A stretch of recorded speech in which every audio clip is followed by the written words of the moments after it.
Halo semuanya, perkenalkan nama saya Cindy Alicia Kastanya dengan NPM 12114201230042. Saya dari kelas A, Program Studi Keperawatan Fakultas Kesehatan Universitas Kristen Indonesia Maluku. Di saat ini saya akan menjelaskan tentang anatomi fisiologi sistem pernafasan.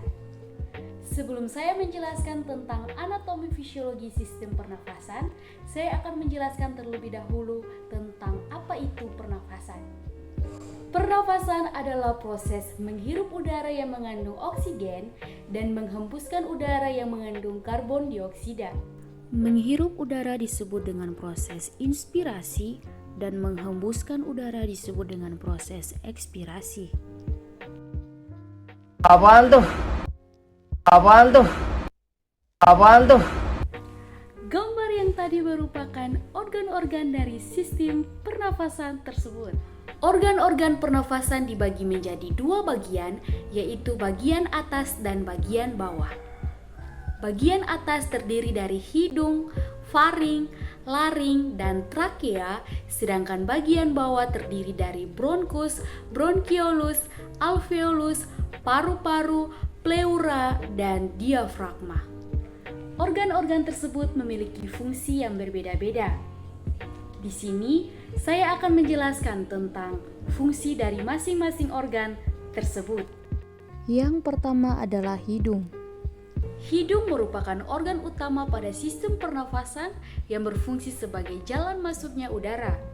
Di dalam hidung terdapat rambut halus yang disebut dengan silia yang berfungsi untuk menyaring debu, kotoran, dan partikel-partikel kecil yang masuk bersamaan dengan udara. Kemudian, di dalam hidung juga terdapat selaput lendir yang disebut dengan mukosa yang berfungsi untuk melembabkan udara yang masuk. Kemudian ada faring. Faring berfungsi sebagai jalur masuknya udara dan makanan.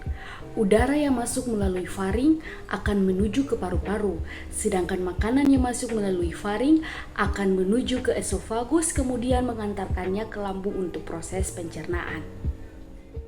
Yang berikut adalah laring.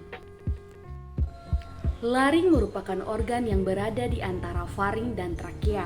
Di dalam laring terdapat epiglotis yang berfungsi untuk mencegah makanan dan minuman masuk ke dalam saluran pernafasan dengan cara menutup trakea pada saat menelan.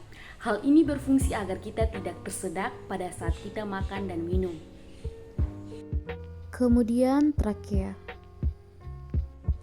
Trakea merupakan organ penghubung antara laring dan paru-paru. Trakea dibentuk oleh 16-20 cincin tulang rawan yang berbentuk seperti huruf C yang berfungsi untuk menjaga trakea agar tetap terbuka. Yang berikut adalah bronkus dan bronkiolus. Bronkus merupakan organ percabangan antara trakea ke paru-paru. Bronkus terdiri dari bronkus kanan dan juga bronkus kiri. Bronkus kanan menuju paru-paru kanan dan bronkus kiri menuju paru-paru kiri. Di dalam bronkus terdapat organ yang disebut dengan bronkiolus yang merupakan cabang-cabang kecil dari bronkus yang akan meneruskan udara dari bronkus menuju ke dalam alveolus.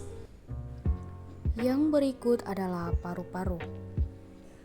Paru-paru merupakan organ utama pada sistem pernafasan manusia yang berfungsi untuk mengambil oksigen dari udara dan mengeluarkan karbon dioksida dari darah melalui proses pertukaran gas. Paru-paru terdiri dari dua bagian, yaitu bagian kanan dan bagian kiri. Bagian kanan disebut dengan pulmodexter dan bagian kiri disebut dengan pulmosinister. Paru-paru kanan terdiri dari 3 lobus dan paru-paru kiri terdiri dari 2 lobus. Paru-paru kanan terdiri dari lobus superior pada bagian atas, lobus medius pada bagian tengah, dan lobus inferior pada bagian bawah. Sedangkan pada paru-paru kiri terdapat 2 lobus, yaitu lobus superior pada bagian atas dan lobus inferior pada bagian bawah. Yang berikut adalah alveolus. Alveolus merupakan organ yang berada di dalam paru-paru. Di alveolus inilah di mana proses terjadinya pertukaran gas antara oksigen dan karbon dioksida. Kemudian diafragma. Diafragma merupakan otot yang berada di bawah paru-paru yang membantu kita pada saat kita bernafas. Pada saat diafragma turun, udara masuk ke paru-paru, dan ketika diafragma kembali naik, udara keluar dari paru-paru. Yang terakhir adalah pleura. Pleura merupakan organ yang melindungi paru-paru pada saat paru-paru mengembang dan mengempis ketika kita bernafas agar tidak terjadi gesekan. Demikian penjelasan saya tentang anatomi fisiologi sistem pernafasan. Kurang lebihnya saya minta maaf. Sekian dan terima kasih.